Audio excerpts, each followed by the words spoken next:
Namaste everyone. Myself Professor Vaidya K.S. Dhiman. Since last 30 years, I am working in the field of Ayurveda and teaching the subject of Shalakya Tantra.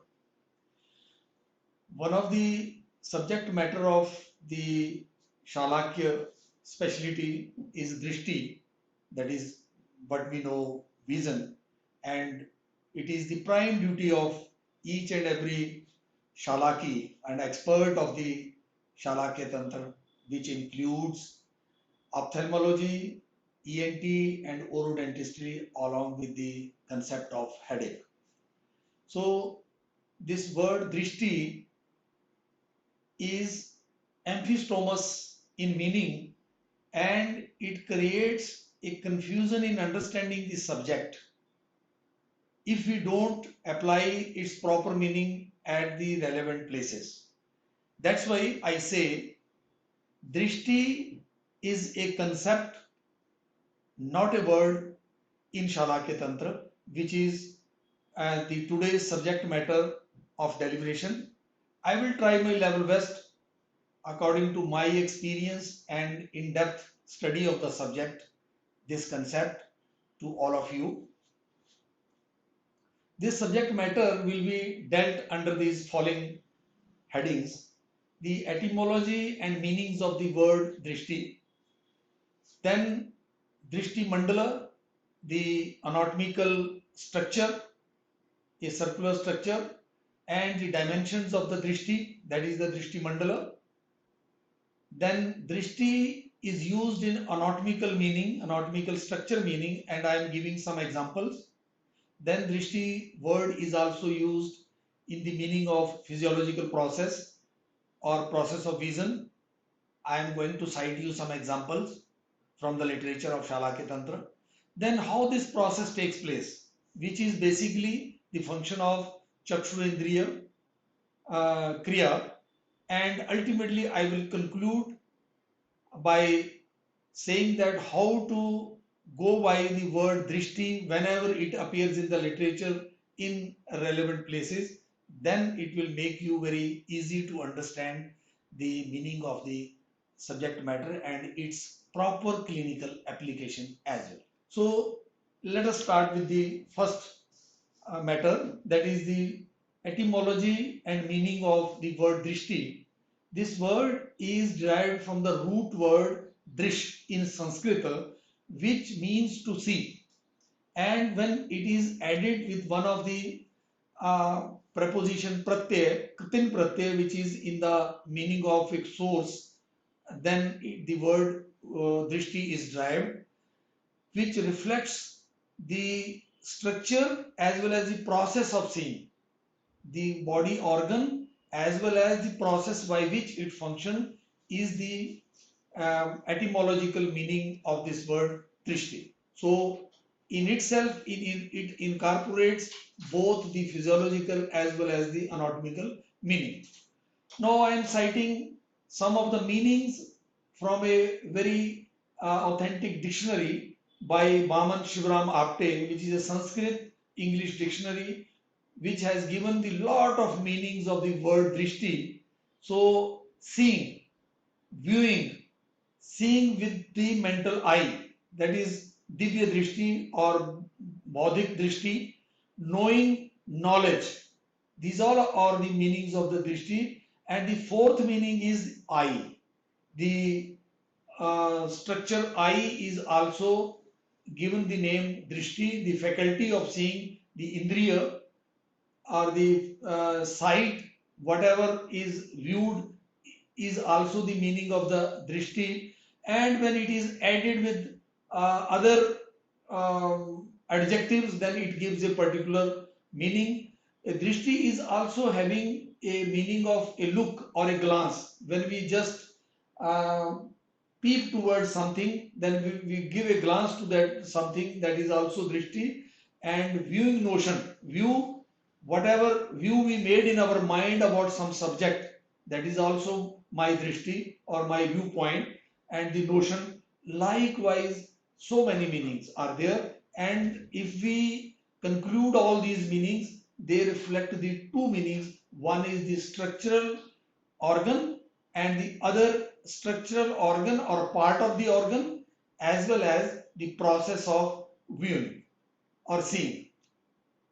So now, wherever this word drishti is used in the literature, I am going to explain all these words one by one. While describing the gross anatomy of the eye, then 5 circular areas are said to be there. Among these, Pakshama, Vartama, Shweta, Krishna, Drishti, Mandalani tu, Anupurvam tu te, Madhya Chatvaro Antaya Yathotram. These are the 5 circular area, among which the last one is Drishti Mandala, the circular area which is very much intimately related with the process of vision, and that is known as Drishti Mandala. And where it is located, its relative position is Anupurvam tu te madhya chatvaro antya yathotram. They are successively placed from outside towards the inner side. So Anupurvam, then the lashes, circle of the eyelashes is the outermost, and the circle of vision through which the vision process is completed is the innermost. So that way their arrangement and names are given. And this is the circle of eyelashes. It is not exactly circular, but it makes a circular like structure when the eye is open. This is the circle of lids. When both the lids, upper and lower lid in the orbital area, they make a circle of lids, Vartam Mandala. Then inside the Vartam Mandal, there is a white circular area which we call conjunctivo-scleral area, and inside that area there is a whatever appears the black part which is actually transparent. We call it Krishna Mandala because it appears black. That's why the Krishna Mandala or the cornea, and the last one is the innermost, a circular dark area which is seen inside the not inside, in the center of the cornea, which is seen through the transparent cornea, what we call today pupil, and that is known as Drishti Mandala. So these 5 mandals are there. So the dimension of this Drishti Mandal is again described with respect to the proportion of 2 structures. One structure is in relation to the proportion of Krishna Mandala, what I told you, cornea, and second structure in which relation the dimension of the pupillary aperture or pupil circle is given is Taraka. So I will just explain how beautifully it has been explained. Drishti chatra vakshe yatha bruyat drishti visharda. The drishti visharda means the experts of ophthalmology, they say that netra ayam tribhagam tu drishti mandalam uchyate. 1/3 of the dimension of the total eye, the total volume of the eye, 1/3 part is Krishna Mandala. What I told you, the cornea. And Krishnat Saptam Icchanti Drishti Visharda. And 1/7 of that corneal part, Krishna part, black part, is Drishti. It is the viewpoint of the experts of the Drishti or experts of the eye. So 1/7 of the black part, I will come to it again, citing the commentary given by Acharya Dalan with after explaining the other proportion which is given 1/9 to the Taraka. I will be coming to that part again.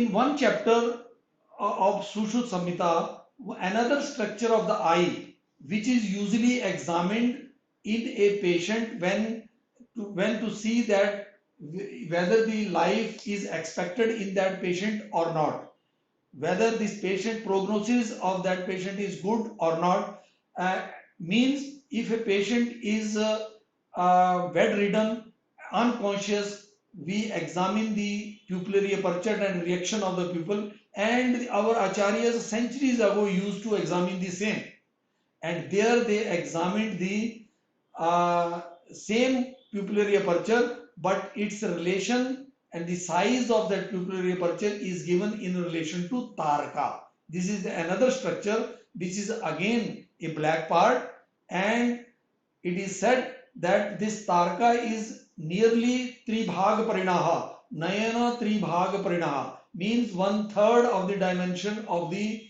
netra or eye is Taraka. Navamas Tarakansho Drishti. 1/9 of this Taraka is Drishti. So, if we understand what is Taraka, which is given by the commentator Acharya Dhalan, he says that this Taraka is nothing but this is the black part. You see, नयने इति नयन त्रिभाग द्वियब प्रमाण तत्परिणाह तारका कृष्ण भाग इत्यर्थ. This Taraka structure is the black part, and 1/9 of that black part is Drishti Mandala, which is explained in Shalakya Tantra text part, and its dimension 1/9 part is again equivalent to the Masur Dal Matra, means it is equivalent to the cotyledon of Masur, that is Phaseolus lentis. This is one of the dicotyledon pulse which we eat usually, and the one equivalent the cotyledon of this pulse is the dimension of, and it is nearly 3 to 4 mm in dimension. And similarly, the dimension of the pupil is again 3 to 4 mm, and whether it is 1/7 of the Krishna Mandal or 1/9 of the Taraka, the Drishti Mandala, the pupillary aperture is constant, that is Masur Dala Matram. This is not a variable structure. So, Navamas Tarakansha api Masur Dal Matram Bhakti Taraka Shabden Atra api Krishna Vibhaga. Means this Taraka Shabd indicates the black part of the eye. So, friends, if we understand this Krishna Mandala now, if we understand this Krishna Mandal, one is the Krishna Mandal which is lying inside the white circle that I told you, cornea, and the another which is really Krishna is Taraka, which is again inside the scleral part, but the proportionate dimension of pupil to cornea and iris are different. It means Taraka should be larger in size than that of the Krishna Mandal or cornea, which I can show you in the coming slides by a figure. Why it should be different? Because if one's in proportion to the cornea it is 1/7, and in proportion to the Taraka, which is iris, it is 1/9. And the Drishti Mandal is constant.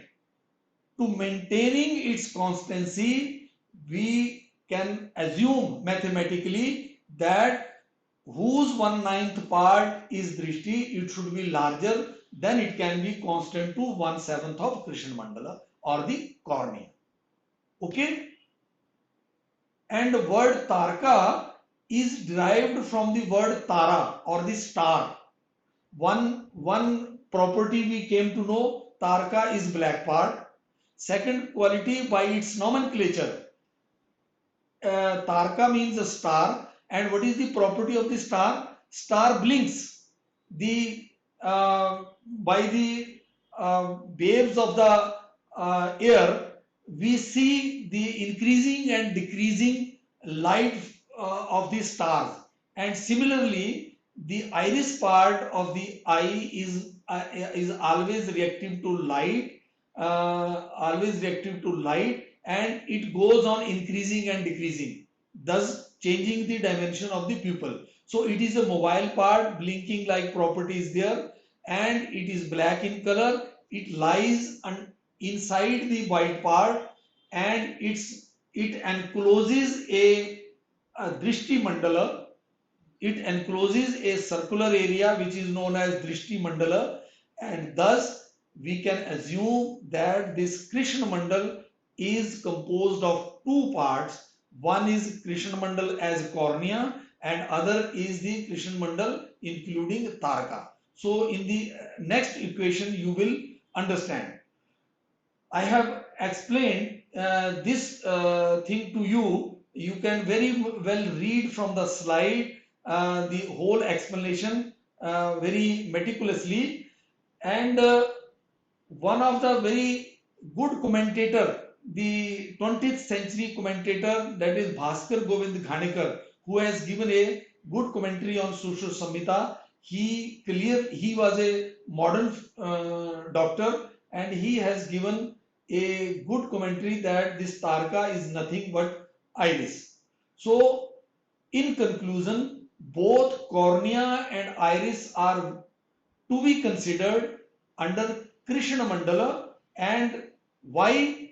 Not only to complete our subject, but they are very closely related physiologically and pathologically.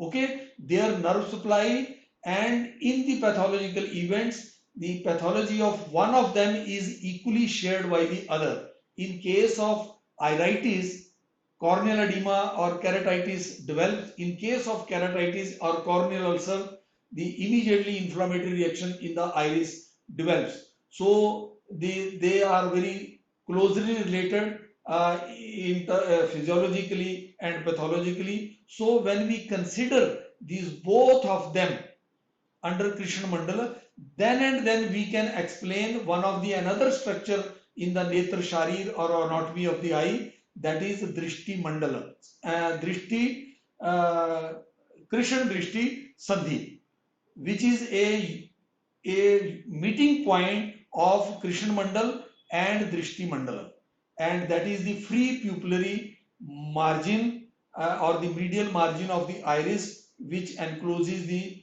pupillary aperture. Then that Sandhi can only be explained. Otherwise, this considering only cornea in Drishti Mandala, we cannot explain the Krishna Drishti Sandhi. So, explaining the dimension of the Drishti Mandala, 1/7 of the Krishna Mandala or cornea and 1/9 of the Taraka or iris is a constant Drishti Mandal, which is equivalent to Masur Dal Matar, and today we know its dimension is from 3 to 4 millimeters. Okay, thus Taraka should be larger in size to that of Krishna Mandal, as I explained you earlier. For example, if I am giving example to understand why Taraka should be larger. This is a mathematical example. If pupil is to be 3 mm, then cornea is 21 mm, and 1/7 of the 21 mm of the cornea will be 3 mm, and thus if the pupil is to remain 3 mm, then what should be the dimension of the Taraka or iris? Iris will be 27 millimeter and its 1/9 part will be 3 mm, which will make the Drishti Mandala constant. So following two slides will clearly, that I have taken from modern ophthalmology books, standard books from Parsons disease of the eye. These will clearly show you that the size of the iris or the iris aperture, circular iris is larger in size than that of the cornea. See, so you see,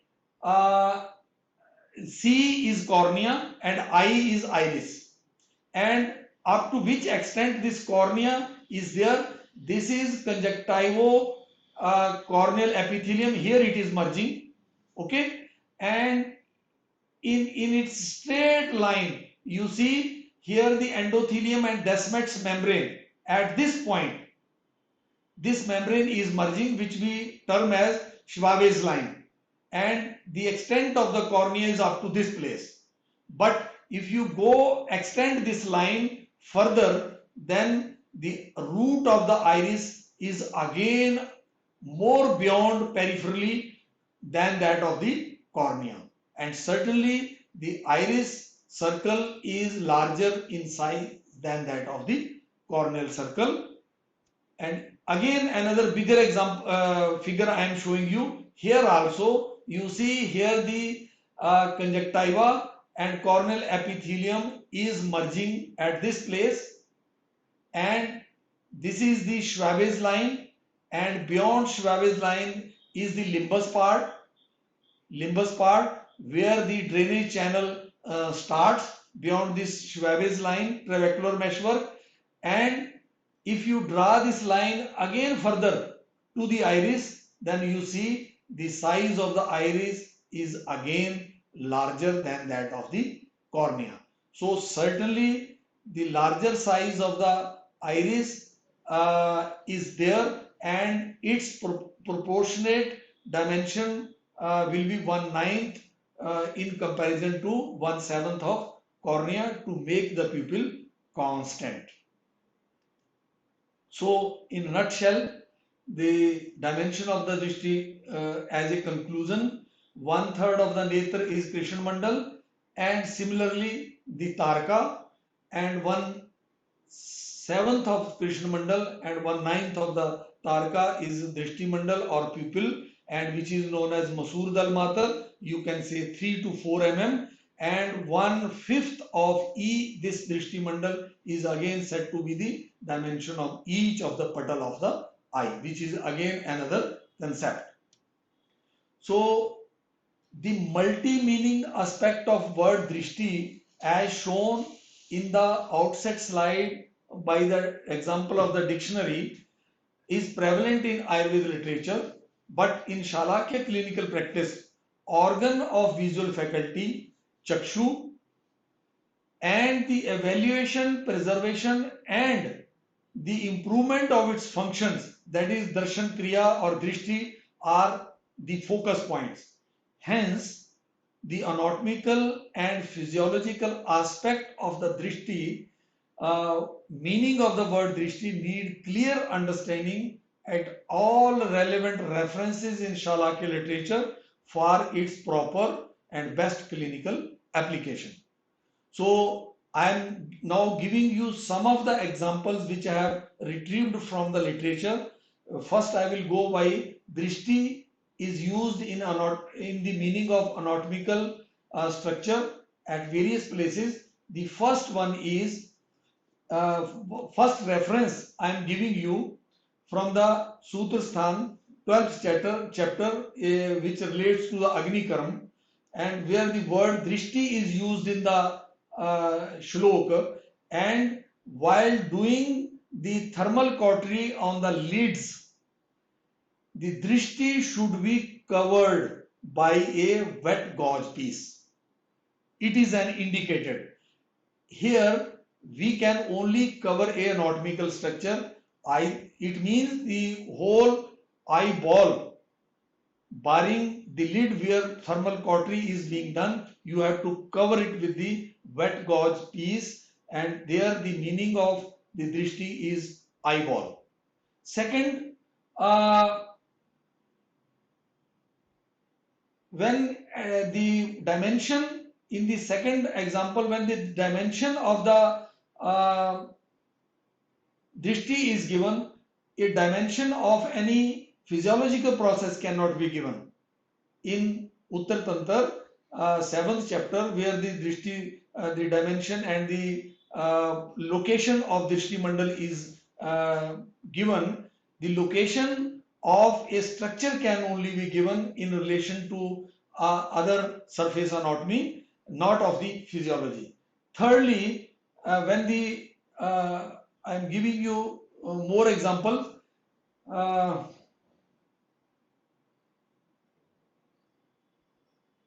Drishti Rog Pratishedham, and then in one of the chapter which is related to the diseases of the Krishna Mandal or the cornea, then when there is this ulcer is near the Drishti, then its prognosis is bad. What does it mean? It means when this corneal ulcer is near the center of the cornea, which is against the Drishti Mandal, then the prognosis is bad. If it is away from the central part away from the pupillary aperture, then the prognosis is good. So the relation of the some pathological condition can only be predicted in such a way, not of the physiological structure. So you can go by all these examples from these slides, and you can uh, uh, very well understand that these references are for the structural part. One more example, Drishti Mandal, Drishtigat Vigyanium, Drishtigat Rog Vigyanium. So that diseases are related to the Drishti Mandala. Okay, but these diseases which mainly involve the pupillary aperture, they give the vision related symptoms, but the diseases are of that of the anatomical structure. Then uh, Drishtyantra, you see the seventh example. It means the distance between two pupillary apertures are given in the Sushruta Sutra 35 Atropakramaniya Adhyaya. Here also, when the interpupillary distance is normal, means straight gaze, both the eyes are in straight position, then this Drishtyantra will be maintained. Interpupillary distance will be maintained. Whenever there is a loss of neural stimulus to both eyes will deviate to different directions, and this interpupillary distance will vary. In that condition, the prognosis of that patient is not good if the patient is not conscious. Okay, so that interpupillary distance can only be by of the two structures, not of the physiology. So that way there are so many examples. I have taken only 9-10 examples for anatomical structure as drishti, and 9-10 example. So you go through all these examples, and these examples clearly predict that yes, word drishti in Shalakya literature is also used in the meaning of anatomical structure. Now I will give you some examples for the physiological process. Drishti Kriya-Chakshu-Indriya is the meaning is when the low vision is there. Okay, when some physiological urges are suppressed, then the individual who suppresses the normal excretory physiological calls, then he may suffer from low vision like problem. Drishti Hanan, Drishti Hanan means loss of vision. When there is a loss of vision, eyeball is there. There is no loss of the eyeball as such. Pupillary aperture is also seen in the conditions of loss of vision, like when there is some problem of the posterior segment, optic nerve or retina, all whole eye is seen normal except its physiology. So here the Drishti Hanan means loss of vision, and it happens due to the ignoring the problem of glaucoma like condition Dhiman. Then the vision loss happens within 2, 3 or 4 days. So drishti hanan means loss of vision. So there here this word drishti is used in the meaning of the physiology. Drishtival. So drishti samarthya means to give power to the visual process. When we daily apply a oil massage on the head, as well as we apply some ointments on the face for the skin problems, then this vision is also gets power, and drishti bal is gained, or more visual efficiency, functional efficiency is there. And drishti uprodha means drishti manda. Whenever there is some poison related problems, then this drishti mandata happens to be there. In this methyl alcohol toxicity also, it directly affects the optic nerve, and drishti mandata is the first feature the patient notices. And here the word drishti upro, in drishti upro, the meaning is related to its function. Drishti Pradavarti. This is one of the formulation which is in the form of a tablet, which is used in locally on the eye. It provides vision, it improves vision. It cannot give the eye, it cannot give the pupil, it cannot give us cornea, but it gives us vision. So these examples I am giving you, these words are in the name of the, in the meaning of the process of vision or the physiology. So what I mean to say here, if these, whenever you come across the word drishti in literature, if you understand this word is in the process of whether it is for a structure or is it for the function, then the exact meaning of, from the literature you will understand, and you will apply your knowledge for the treatment of the diseases of the vision related and eye related problems. Okay, so this part of the concept of drishti is very important. So you have to take care every time to understand the exact meaning of word drishti before we proceed for academic as well as for clinical practice. Now, how this drishti kriya happens? Ayurveda also speaks a very good concept upon it, how this process of vision takes place, which is actually the Chakshu-Indriya Kriya or Chakshu-Indriya process. The physiological aspect of Drishti is manifested by Chakshu, Indriya, which is one, and this is incorporated, which is completed by two of the Adhishthan organs of the Chakshu, two eyes, and with the and these this Indriya function with its five components to complete this process.